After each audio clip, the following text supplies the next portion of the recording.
2 years ago, a trial lawyer in Bismarck began having trouble sleeping. Now she's on the other side of a rare and devastating condition that permanently turned her life upside down. So why does she say she's grateful? Tim Olson has this week's Someone You Should Know.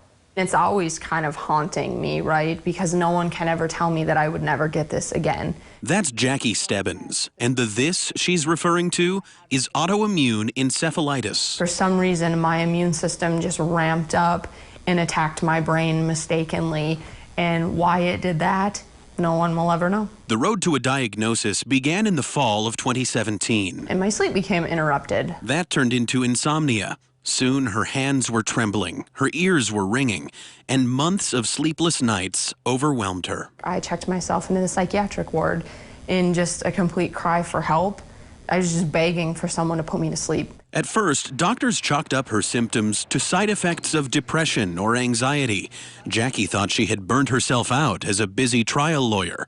But in May of 2018, the truth was finally uncovered by a nurse practitioner. She took one look at me and said, "This is not behavioral, this is neurological." Her immune system had turned against her brain. I didn't know the day, I couldn't tell time, I couldn't draw a clock. And when she was seriously injured by a violent seizure, she reached her rock bottom. My back is broken, my mind is broken, my spirit is broken, and it was like, go forth, Jackie, get better. It was awful. For Jackie Stebbins, getting better meant steroids that would transform her physically.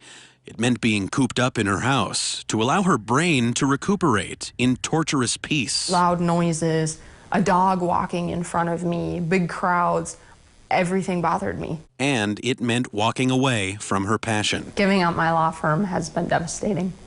But now, a year and a half after her diagnosis, Jackie is bouncing back. She's looking more like herself, exercising and watching her diet.